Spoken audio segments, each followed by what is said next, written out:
Hello, everyone. Welcome to On the Move, a show where we share transportation, sales, and marketing success stories. I am Jennifer Carpus Romaine, Executive Director of the Transportation Marketing and Sales Association, which is a trade nonprofit educating and connecting marketing and sales professionals in the space. And today on the show, I'm excited to have Lexi Farris, who is the Director of Strategy at Upwell. Welcome to the show, Lexi. How are you doing today? I'm good. Thanks for having me, Jen. I'm excited to have you on the show. We met a few weeks ago, and so it's been great to get to know you. And we started talking, and I was like, oh, you should immediately come on the show because I feel like there's so many things that we can talk about. So I do want to start with your career journey. So how did you get into transportation and logistics, and then what led you to your current role at Upwell? Sure. So I actually got my start in logistics through Worldwide Express. So their truckload office happens to be local here in Kansas City. So it was honestly a really great place to launch my career. I had like the opportunity to work directly on the customer side. So with shippers, specifically like enterprise level customers. So that gave me like a front level seat, to everything that was going on. One of the really cool things about Worldwide too is like they have like such comprehensive training. So they really just like throw you into the industry, but they teach you as you go. So I thought that was really great. Like, for example, when I started there, that was when ELDs were coming out. And so everyone was in this panic. And I'm like, why is everyone in this panic? Like, technology, this is cool. This should be great. And it wasn't until like months later that I understood like what those ELDs were really going to do for the space. And like what kind of disruption, whether positive or negative, that was going to do. So I spent 4 years there, and then I actually jumped into startup life. I joined a company called Denim, and they are a fintech company focused on like helping brokers and carriers with like their cash flow problems. I wore many hats across the revenue organization. I was ultimately their director of sales, and like Denim will always hold a special place in my heart because it's how I got into startups. It's how I like found my passion. That's what I love doing. And that's when I learned like you can work outside the box a little bit. And it was, fast paced, high growth, where I had the opportunity to lead like go to market strategy, sales efforts, work closely with customers, things like that. It just like deepened my appreciation for the industry. And then that journey eventually led me to my second startup, Upwell, where I now serve as the director of strategy. How I got here, I was following Charlie Dahoney, one of our founders and CEO, on social media. I was like immediately drawn to like what he was building. I recognized like right away that like this was something that had like high potential, high growth, something I wanted to be a part of. And so, long story short, I reached out to Charlie, shot my shot, and here I am. The rest is history. I love that. I do think there's something about like the hustle and bustle of a startup Mm-hmm. that that's just so fast paced. Like I can get really bored. I always laugh because TMSA has been here for over 100 years now, but because I took over a couple years ago, new management, new structure, it's very much kind of like that startup feel, that small, Yeah. headquartered kind of feel. But there is something to it because you don't get bored and you get to put your hands in everything and you get to expand yourself and expand your brain. Like I love how you said, you get to think outside the box because you do, because you have to, because sometimes the box isn't even there. And so you have to make it. So I I love. know. The thing that I always say is like you just got to be scrappy. Like bring out the scrappiness. That's how you get through a startup life.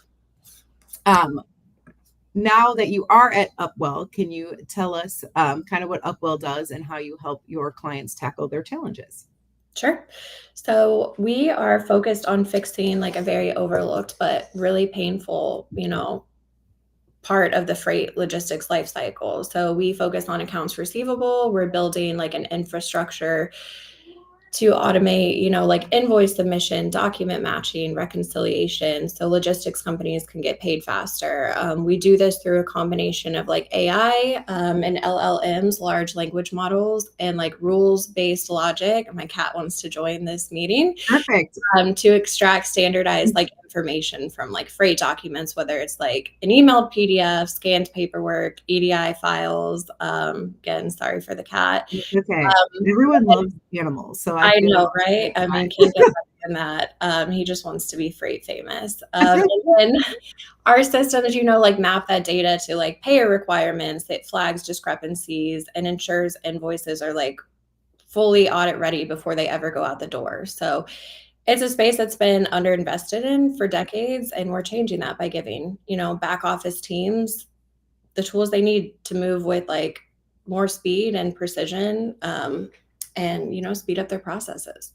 I think that's fantastic. One of the things I talk a lot about is just the alignment at companies, and it's not just sales and marketing teams. And when you think about the customer experience, the piece people never include, which I always like go on my soapbox and talk about, is the billing process. Because your sales team could be the best, your customer support people can be the best, but you want a consistent experience. And if your billing process is super painful, people are going to remember that too. And it's always a piece of that puzzle that no one talks about. So I think that's great that you guys are like, no, this is a pain point. We can solve it. This is where we're focusing in.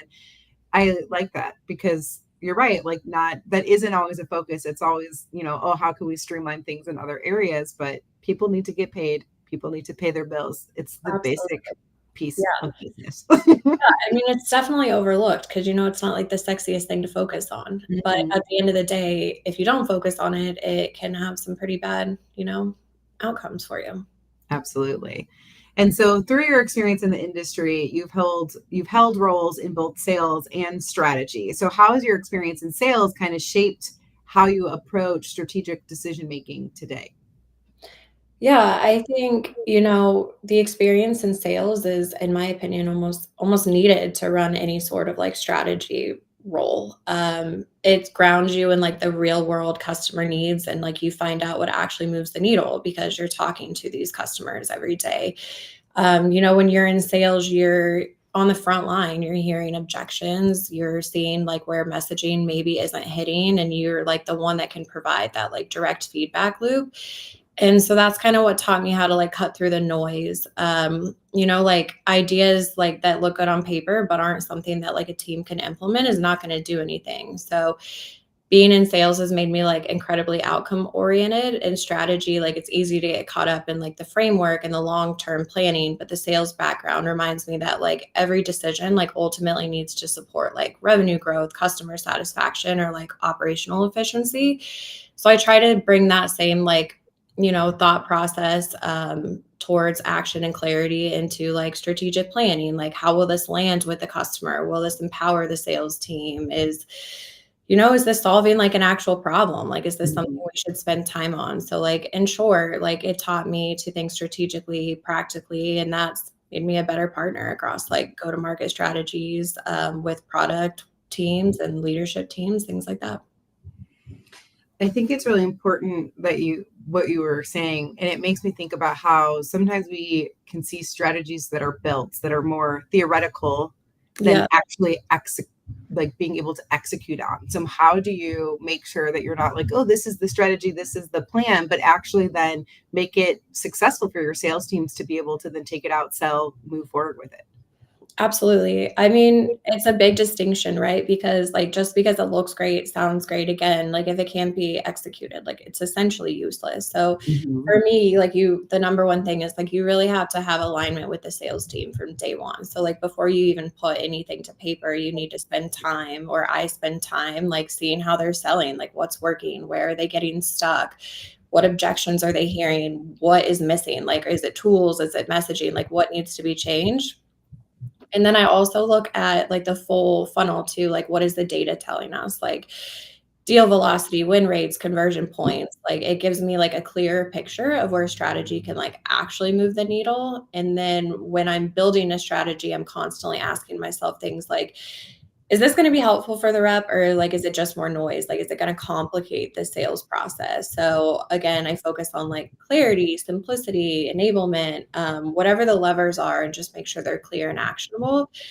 And then after that's built, you can't just like pass it off from there, because a strategy doesn't work again unless it's executed, it's working. So I'll make sure I like join sales calls, enablement sessions, training sessions, just staying really close, regularly checking in, what's sticking, what still might need to be adjusted, things like that, just to make sure, the sales team's like fully equipped and supported. I think that's really sound just advice for anyone that is either building sales collateral or working in sales or even on the marketing side, going into those sales calls, listening to the process, making sure that what you're doing is what's being executed on. And same with like when I was in marketing, I liked going on sales calls. I liked going to trade shows and hearing how the sales team pitched it because you want, that messaging to align. And so if you're not doing that, there's gonna be just a mismatch on like what you're saying on the marketing side versus what gets executed, and then same with like the actual building of the strategy. So I think that's great. Totally. I think there's this connection that sometimes people don't think about, which is how closely like marketing and sales teams need to work together. Mhm. Because if one is putting out a different message than the other, then like there's misalignment. Like there's no clarity on what the actual, point or what we're trying to get across as like a company. I think that's too really true on like the capacity side of things too. Like if there's certain routes or certain functions that you really want to be selling, if your marketing team doesn't know that, then they may be promoting the things you don't have capacity for, which is terrible. And then like on the tech side of things, or if you're expanding new products, new capabilities, having a proper roadmap, because I know that was something that had happened to me in the past when I worked in tech. They'd be like, okay, we're launching a new product. I'm like, okay, but like, what does it do? Like, what problems do we solve? Like, we need a little bit of a ramp up. And so we got way more sophisticated in that. But because I feel like sometimes then it'll be like, just hand it off, like, let's start promoting, but we need to know basically why are we doing it? When is it? And like, when is it being beta tested versus when is it actually ready for launch for everyone? Because those are different things too. And like how you market message. So I think that alignment is incredibly important across all those teams. Yeah, and I think that brings in another whole part of the puzzle is like your product team, which I didn't really mention, but like they have to be on the same page too. Like if we're marketing things that like aren't on the roadmap or we're selling things that like is not what our focus is right now too, like that not only creates like this misalignment with your customers, but it also like internally it's like what is the focus? And if everyone's focusing on different things, then like you're never going to get to the same end goal. Absolutely. What are some of the biggest shifts happening right now in the industry that sales and strategy leaders need to be paying attention to? That's a good question. I think there's so many, and I think that's what's like so exciting in this industry is like everything changes. One of them I would say is like more specific to like what I'm doing now, but I think there's like this growing recognition that operational efficiency like extends like all the way through like billing, payments, receivables. Like most companies are investing in like automating these back-end workflows because the manual processes are dragging down margins, they're slowing cash flow. And I think for like a sales or strategy leader, that means you need to highlight value in unexpected places, like faster invoice reconciliation or like lower DSOs as like real like return on investment drivers. The other thing that I think is big right now is like there's a ton of M&A activity. Like there's more Mhm. strategic partnerships, a push toward like that like platform thinking. Like people don't want their tools to live in silos. They want them to be like part of this like larger ecosystem. And I think that impacts how you go to market. Like buyers want fewer vendors and more end-to-end value. So like partnerships, integrations, positioning becomes just as important as like the product itself. Yeah, I think that's right on the money. I think looking at all of our processes, all of our software, how they work together, how they can move more efficiently, those are things that are going to come more and more into play. And you're right, like the merger and acquisition activity of this industry right now is so large. And so just paying attention to that and then how it can affect you. Like if your vendor is then going into a partnership or a merger acquisition, what could that mean for you? And then also like on, because I always think on the marketing and sales side, like making sure that when those activities happen, that you are relaying that to your customer and how it will affect them. Because if you merge or you get acquired, they're probably like, am I going to have the same account manager? Like how to like, and there's some of those pieces that I think gets left out and people forget about a lot. Is just because I remember this is totally separate, but we were working with somebody and our account manager pretty much sent us an email that just said they were leaving the company effective that day. And I was like, what does this mean? Who is taking over our account? Like, who am I supposed to call with questions? Like, and I knew who her manager was, and that's so I asked. But outside of that, it was just there was limited communication, and so I feel like that communication plan can be. I know obviously before the paperwork's signed, you can't tell people, and that's totally fine. But then once it's announced, make sure you have that communication ready. Your sales team, your marketing, your product, everybody knows how to answer the questions is ready, especially those account managers, so that people know, hey, we're doing this to serve you better, and this is the way we're going to do that. I think Yeah. that's incredibly important. Absolutely. In a way, it's almost like a rebrand. So Mhm. you have to treat it like one and make sure you have the right communications ready to go out to the team. Or if it's something that, like, affects you in a positive or negative way, making sure you're like relaying that message the right way. Absolutely. So I want to shift gears a little bit because I'm really excited. So this, we're when this launches, it's June 2nd or something. So we'll be just days away from Elevate. And you are coming this year and you're speaking and you're co-presenting with Kevin Coombs, who's EVP of Sales at Chain. And you guys are tackling a session called From No to Not Yet, turning maybes into momentum and relationships into revenue. And this was actually a session that us at TMSA really wanted to be presented because this is a really tough market right now, and it's really easy to get sad and want to give up and then just be frustrated all the time. But that's not effective for our sales team or our momentum or anything. So building those relationships, thinking how to execute on that and to keep a bit of a positive vibe through that can be really challenging, but it's so important now more than ever. So what can people expect from that session, and why do you think it is an important topic? Yeah, I'm excited not only to speak, but also to attend. I've actually never been to a TMSA Elevate event. So this will be a first for me, which is really exciting. So I'm excited to meet you in person too. Mhm. But I think the title of the session says a lot of it, like from no to not yet. So it's about recognizing in like today's market, deals rarely move in like a straight line anymore. Mhm. The buying cycle is longer, decision makers are more cautious, and like the initial no is most of the time just like a reflection of timing. Something our CEO says a lot is like most sales cycle ends in a no decision, like not a no, it's a no decision. Like they're not sure, they're not moving forward, or like the timing just isn't right. And I think that's just like a reflection of timing, priorities, or like lack of clarity. So I really don't believe most of the time that it's just this big lack of interest. Mhm. What people can expect from this session is just like a real tactical conversation. We're going to talk about how to, reframe objections, how to stay top of mind without being pushy, how to build relationships that will like eventually turn into revenue, even if it takes longer than you'd like. So Mhm. again, like you said, I think this topic is really relevant right now because the teams that are winning in this market are the ones who know how to like build that trust, build those relationships. They have patience and they're consistently like building that momentum. Absolutely. There is still time to register if you are thinking, hey, maybe I should go. Absolutely. Join us, Austin, Texas, June 8th through 10th. And I'm really excited about it. So I'm going to pivot somewhere else too, which was part of why I wanted you to come on the show. Because when we were talking in the past a couple weeks ago, we were talking about what it's like to be a female in the industry, and that there's spaces there's a ton of now groups for women in the industry, the women in logistics, supply chain, women in trucking, all that. And they're lovely. And I participate, I go to women in trucking, I do all that stuff. But part of it is we want to make sure as women in the industry, we're not just participating in those things, that we're being acknowledged as just a professional in the space.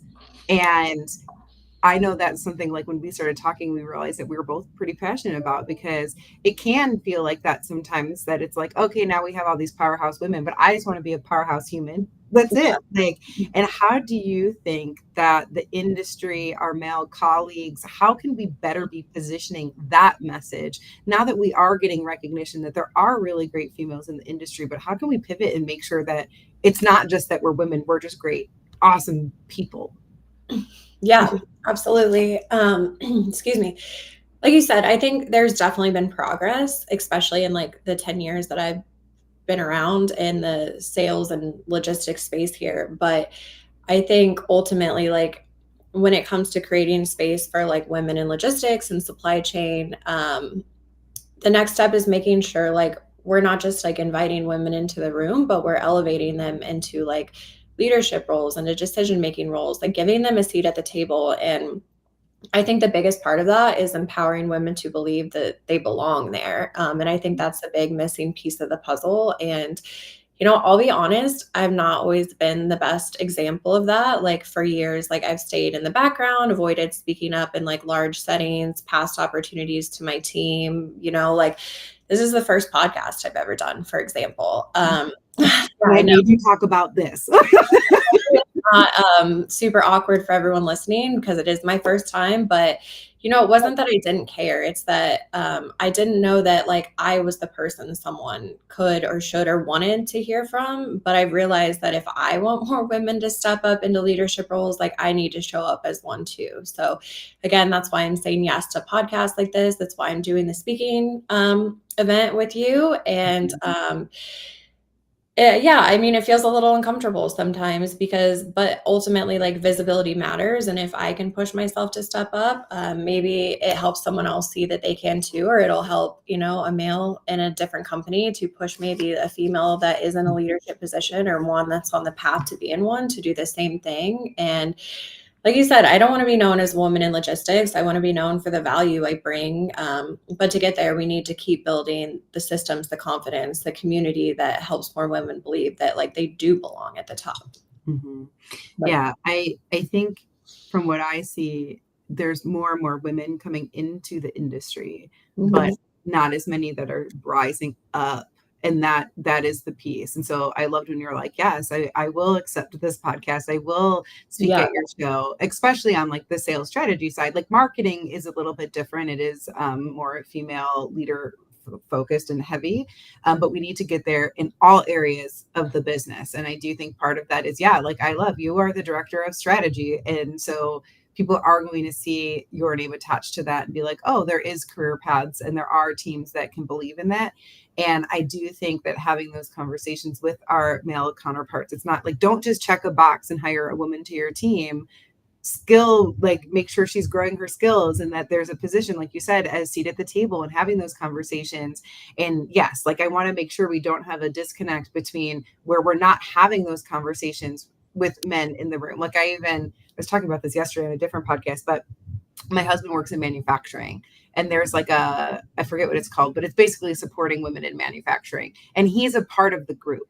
And I was surprised, and I was like, why? And he was like, I can't like really be married to you and watch everything that you do in your career in almost all male dominated spaces and then be a male that's not supporting the women. And he's like, because you always say the men have to be supportive and have to like leave space at the table and be part of the conversation. I was like, oh, that's good. You clearly listen when I go on rants at home. That's great. But I loved them seeing that in action. And I do think that that's part of what needs to happen. Like there needs to be like, I love when there is like a women in logistics lunch and there is men in there because they're supporting the cause and they're not like afraid to be like, yes, we love the women in this space. They're awesome, And so I feel like that kind of dialogue is really important too, because if we're not having the conversations, then we're just, because you don't want to just be in a room full of people just like you saying the same things. That's not where change happens. It's when you're having those conversations and you're able to push the needle further. Yeah. And I think a step further is I think it'd be great to see a man lead one of these organizations. I know that's not the point. We want women in these like leadership roles, but I think it would be great to have more of like a male presence in these organizations. So not just people that, like attend a lunch or jump on a podcast, but someone who's like very, very heavily involved in like the events that are going on, like the one that's maybe like helping create these opportunities or connect women to the right places, things like that. Mm-hmm. Yeah, I think that kind of stuff is important. Or like, I would love to see, like, I love mentoring younger females to help, like, because kind of what you said, I didn't always take the opportunity. I didn't always advocate. Like, I want to help them navigate that in a way that I may have not at the beginning of my career.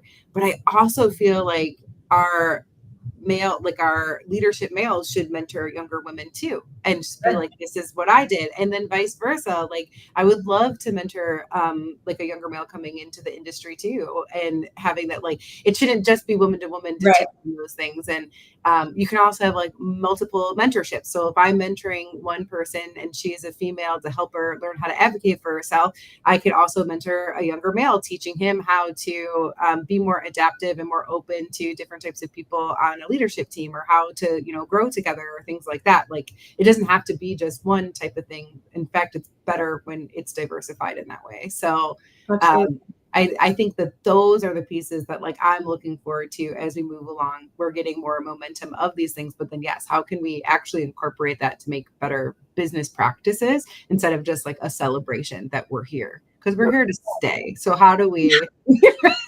Absolutely. And like, I will say, I do feel like I've been really lucky in this space. Like, I have never actually had a female like leader above me. I've always had male leaders above me, but I would say, I mean, the proof is where I'm at today in my career. Like, they've really supported me. I've had some really great bosses, some really great leaders, not only in just like sales and strategy departments, but in like operations departments who have like when I started at Denim, like I didn't know anything about factoring. Like, someone taught me that. And a lot of that was like at the time our VP of operations. So there are these things out there. And you got to find the right spot and the right people to work with.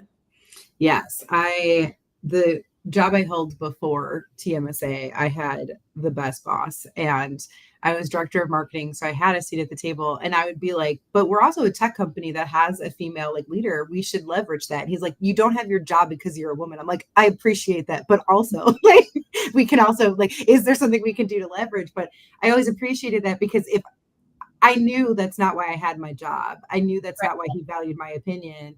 But I liked that he was always cognizant that like that could be something I could feel. And so he would like reiterate that that wasn't it. And I would get, and even coming to TMSA, people had asked, like I took over for an older male. And so for me, it's not even being a woman, it's my age too. I'm under 40 in executive leadership in this space. That's also not something you see all the time. And so it's not always the easiest thing to navigate, because I'm learning as I go. But you have those support systems, you have those people you can go to, you have those people that will nurture you and help you. And I do think that's incredibly important. Like what you're saying, like I've been able to navigate my career because I have had these like champions for me, which I think is really important and great, and love to see more of that. And so I'm glad that you're kind of sharing your story and getting more visibility into that so that more people feel empowered to do the same. Yeah, absolutely. I mean, you might hear my dog barking in the background now. So many animals love it. But I think, you mentioned something too. It's like the age thing comes into it a lot as well. Like I was in these leadership roles when I was in my 30s. So, and honestly, before that, in my late 20s. So sometimes it's like, not only do you have to have someone that's supporting you and like respecting your opinions as, a female in the industry, but they also like, they're looking at your age. And like, I feel, again, I've been really lucky to have these leaders that like, they didn't look at me as this younger woman, who they didn't care about her opinion. Like they looked at me and they're like, no, we want your opinion. Like we want to elevate you. We want to like have your help in all this decision making. And again, if I didn't have the right leaders, whether that was at Worldwide Denim and now at Upwell, I wouldn't be where I am right now. Yeah. And I think noticing that, and that was my old boss actually came on this podcast a couple of weeks ago, and I like asked him all the normal questions and things. And then, but at the end, I'm like, I do really want to reflect and talk about it, because people see me now as the executive director of TMSA. He met me as a 2 months postpartum first time mom who refused to work in an office or full time. And he was like, yes, sign me up. And most people wouldn't have, but he like through our conversations, he heard, okay, this is the vision she could have. She's really like, I do understand industry. I wanted to apply different things. Like we had really good dialogue in our job interviews, and he could tell I was passionate and didn't care. He was like, let's see what happens. And not a lot of people would have taken that risk, but the risk is, okay, it works out or it doesn't, and you figure it out in a couple months and then whatever. But I feel like it's always good to reflect on those people who did help you along the way to make sure that we're doing the same for other people too. Absolutely. So I appreciate that you had an open dialogue around that. I feel like some of it is trickier to have a conversation about because we want to be supportive. And I think sometimes people are afraid to say the wrong thing. And so then they don't say anything, which then doesn't help anybody. But yeah, I do have one last question. And this is what I ask everybody who comes on the show. And if you could go back in time and advise a younger Lexi anything, and it could be personally or professionally, when would you go back to and what would you say? I think this is more of like a maybe like a general answer, but it also works like personally and professionally. So this may be like a little unexpected coming from like someone who's in like a revenue leadership role, but I'm definitely not that person who's like talking about the latest books they've read in the industry or the ones that have to do with, strategy or sales in my free time. I love to read, like, but give me something like spicy or thrilling, like something with dragons over like something that says like 10x your pipeline title. Mhm. And so that being said, there was one book that did stick with me. Sorry. It's okay. We're humans. You have a dog and a cat. It's fine. He's usually like fairly quiet. So I'm like, what's going on today? But that being said, like one book did stick with me. It was called The Gap and the Gain. It was actually recommended to me by the CEO at Denim B. And it's all about like shifting your mindset to focus on what you've already accomplished rather than like obsessing over how far you still have to go. And so like it sounds simple, but it really hit me hard, especially like in a startup environment where the goalposts are like constantly moving. It's easy to feel like you're never doing enough or like you're not where you need to be. And so if I could go back and give me advice, it would be that like don't live in the gap.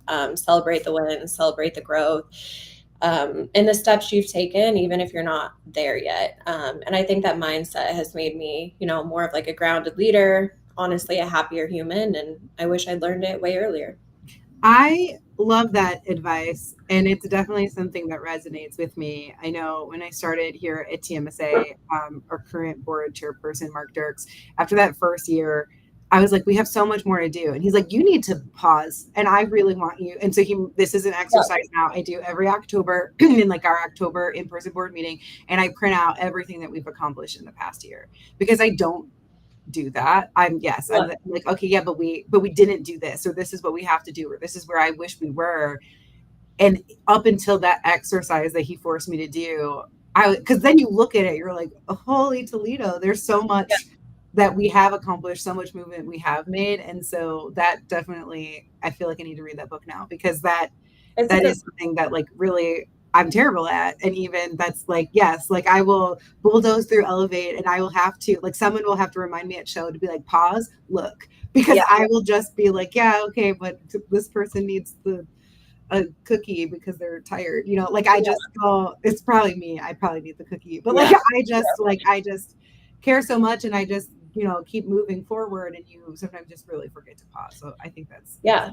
I mean, I find myself like having to remind myself of that like weekly at least. It's definitely a book that has stuck with me and I think about it a lot. And I mean, I'm not perfect. I definitely still live in the gap sometimes, a lot of the times, but the point is like to at least like recognize it and like take a moment and like reflect back.